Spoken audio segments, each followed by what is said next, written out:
Mythology کیا کہتے ہیں؟ متھ کہتے ہیں.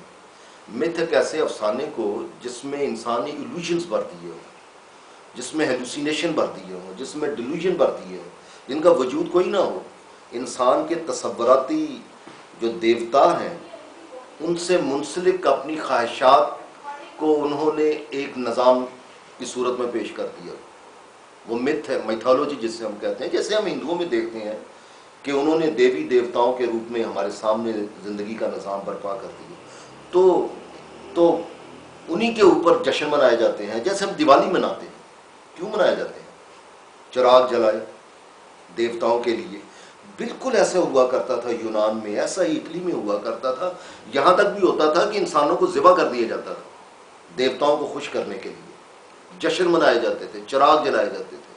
میرا یہ خیال ہے کہ ہمارے کچھ لوگوں نے ان کے مقابلے میں جب قرآن کریم کو سمجھنے کی کوشش کی تو انہوں نے ان سے آگے بڑھ جانے کی کوشش کی تو انہوں نے اللہ سے محبت، ان کا یہ ارادہ نہیں تھا کہ ہم میتھولوجی میں داخل ہوں، پر وہ قرآن کریم کے اس پیغام کا جواب دینے کی بجائے، لبیک کہنے کی بجائے، جس میں قرآن نے کہا تھا کہ تم سچائیوں کو سمجھتے کیوں نہیں ہو. قرآن کی سچائی کو سمجھنا ہی اللہ سے محبت ہے.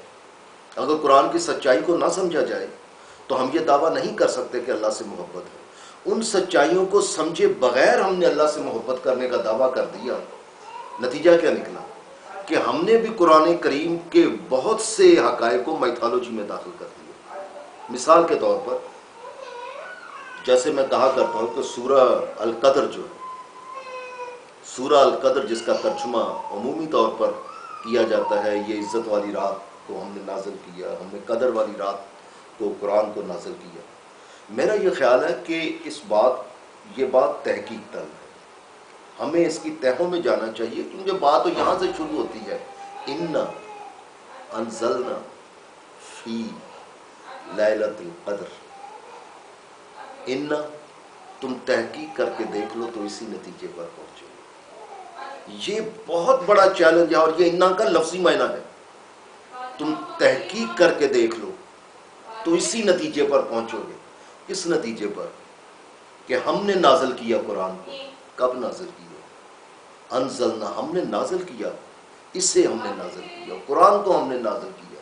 کب نازل کیا؟ فی لیلۃ القدر، اس سیاہ رات میں، اس سیاہ دور میں نازل کیا جب انسانیت کے پیمانے تاریک ہو چکے تھے. قدر کہتے ہیں سٹینڈرڈز کو، الٹیمیٹ ریالٹیز کو، irrefutable values. ہم نے قرآن کو نازل کیا جب انسانیت کے پیمانوں پر سیاہ رات طاری تھی. اور اتنا نہیں کہا ہے تم تحقیق کر کے دیکھ لو تو اسی نتیجے پر پہنچو گے. مجھے بھی چیلنج ہے، آپ کو بھی چیلنج ہے. کیا اس دور میں ایسا نہیں تھا کہ انسانیت کے پیمانے تاریک ہو چکے تھے؟ یہی بات ہوتی جو سیدنا حضرت موسیٰ کے ہمیں وہ سارا نظام ملتا ہے کہ جو چاہتا وہ کشتیوں کو لوٹ لیتا، جو چاہتا وہ کسی لڑکے کو مار دیتا، جو چاہتا یتیموں کو لوٹ لیتا. بتانا کیا مقصود تھا کہ انسانیت اپنے پیمانوں پر چل ہی نہیں رہی تھی. پیغمبروں کے بعد یکے بعد دیگرے پیغمبر آئے اور انسانیت اپنے پیمانوں کو تباہ کر چکی تھی. تب اللہ نے یہ کہا کہ تم تحقیق کر کے دیکھ لو تو اسی نتیجے پر پہنچو گے. کس نتیجے پر؟ کہ ہم نے ان سچائیوں کو، ہم نے قرآن کے حقائق کو، کائنات کے حقائق کو، بلکہ آخری حقائق کو، آخری وحی کو ہم نے نازل کیا جب انسانیت کے پیمانوں پر سیاہ رات طاری تھی. کبھی ہم نے سوچا کہ جب ہم کہتے ہیں کہ تم تحقیق کر کے دیکھ لو تو یہ چیلنج کیوں کیا اللہ نے؟ ہم تحقیق کیوں کرتے ہیں؟ ہم تحقیق اس لیے کرتے ہیں تاکہ سچائی تک پہنچ سکیں. اور سچائی کیسے ثابت ہوتی ہے؟ سچائی ایسے ثابت ہوتی ہے کہ پھر جس کو جھٹلایا نہ جا سکے، جو اپنے کنکلوژن میں ڈیفینٹ ہو، جو اپنے نتائج میں irrefutable ہو، جس کے نتائج نکلیں تو ان کو جھٹلایا نہ جا سکے. یہ کہا تھا قرآن نے کہ تم تحقیق کر کے دیکھ لو تو اسی نتیجے پر پہنچو گے، تو اسی نتیجے پر پہنچو. تمہارے کنکلوژن جو نکلیں گے irrefutable ہوں.